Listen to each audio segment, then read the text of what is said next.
Hello viewers, কেমন আছো তোমরা? আমি আলহামদুলিল্লাহ ভালো আছি। ভুবনকে নিয়ে আজকে একটা জায়গায় এসেছি। চেয়ারটা দেখে নিশ্চয়ই বুঝতে পারছো ওকে নিয়ে কোথায় এসেছি। হ্যাঁ, ওকে নিয়ে সালোনে আসছি। আর এটা হচ্ছে বিফোর লুক আর ওটা হচ্ছে আফটার লুক। চুলটা বেশ বড় হয়ে গিয়েছিল। এখানে এসে প্রথমে সিরিয়াল ওয়াইজ নামটা এন্ট্রি করে নিতে হয়। তো নামটা এন্ট্রি করে আমরা একটু বসেছি। তো বসতে আমাদের জন্য চলে এলো 2 কাপ চা।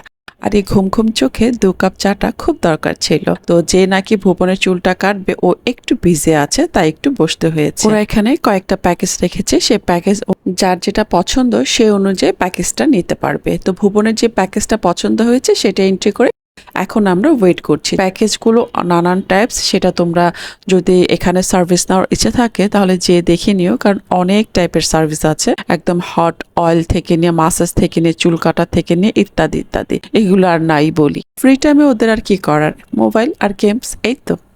তো আসো তোমাদেরকে ওদের পুরো সালনটা ঘুরিয়ে দেখিয়ে দিচ্ছি। এই সাইডে হচ্ছে তোমার হেয়ার কাটিং, আর ওই সাইডে হচ্ছে হট অয়েল মাসাজের আলাদা রুম, আর এই সাইডে হচ্ছে তোমার ফেশিয়াল রুম, আর চারিদিকে তোমার হেয়ার কাটিং এর ব্যবস্থা রেখেছে। পুরো সালনটা খুব সুন্দর করে ডেকোরেশন করেছে, আর মাঝখানে বসার ব্যবস্থা আর সাইডেও বসার ব্যবস্থা আছে। ওভারঅল আমার কাছে খুব ভালো লেগেছে। আর এই সাইডটা একটু ঘুরে দেখি, এটা হচ্ছে এন্ট্রি, যেটা প্রথমে তোমাদেরকে দেখানো হয়নি।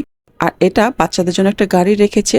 যে বাচ্চা নাকি সালনে আসলে খুব কান্নাকাটি করে বা খুব ছোট, সে বাচ্চাদের জন্য খুব সুন্দর ব্যবস্থা রেখেছে। আমার কাছে এই ব্যবস্থাটা খুব সুন্দর লেগেছে।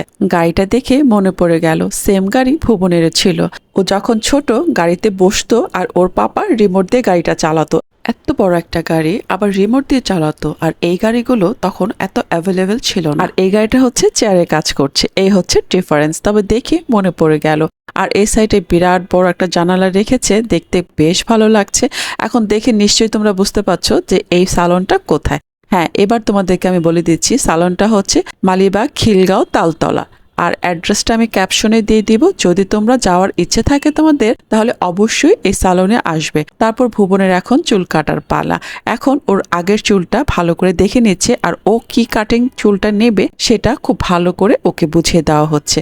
নতুন জায়গায় এসেছি, নতুন স্যালন, নতুন হাত। আসলে দুজনেরই খুব ভয় লাগছিল যে কেমন না কেমন হয় চুল কাটাটা। আমার ভেতর একটু ভয় ভয় লাগছিল, কারণ চুলের বিষয় আর ব্লু প্ল্যাকের বিষয় দুটো যদি মনের মতো করে না হয়, সুন্দর না হয়, তাহলে কিন্তু চেহারাটাও ভালো লাগে না, মনটাও শান্তি লাগে না। আর দুটো যদি খুব সুন্দর হয় তাহলে মনটাও ভালো লাগে, একদম উৎফুল্ল লাগে। যাই হোক, ভুবনের অলরেডি চুল কাটা হয়ে গিয়েছে। তো চুলটা কাটা দেখলাম, চুলটা মাশাআল্লাহ ভালো করেই কেটেছে, দেখতেও ভালো লাগছিল, চেহারাটা একটু চেঞ্জ এসছে। তো এখন ওর চুলটাকে একটু সুন্দর করে সেট করে দিচ্ছে। সেট করে দেওয়ার পরে আমি একটু দাঁড়িয়ে দাঁড়িয়ে দেখছিলাম যে চুলটা কেমন হয়েছে। দেখলাম যে না, বেশ ভালোই কেটেছে। আর আমাদের কাছে ওরা রিভিউ চেয়েছিল, তো রিভিউ আমি ব্লগের মাধ্যমে দিয়ে দিচ্ছি। ওদের সার্ভিসটা খুবই ভালো ছিল, ওদের বিহেভিয়ারসটা খুব সুন্দর ছিল, আর ওদের যে সবকিছু মিলিয়ে আমার কাছে খুবই ভালো লেগেছে। তোমরাও যদি সার্ভিস নিতে চাও তাহলে চলে আসো এই স্যালনে।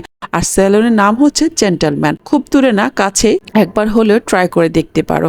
আর হ্যাঁ, ভিডিওটা দেখতে দেখতে কমেন্ট করতে কিন্তু ভুলো না। আর ভুবনের চুল কাটাটা কেমন হয়েছে অবশ্যই কমেন্ট করবে, আর মাশাআল্লাহ বলতে কিন্তু ভুলবে না। আজ এখানে রাখছি, আল্লাহ হাফিজ।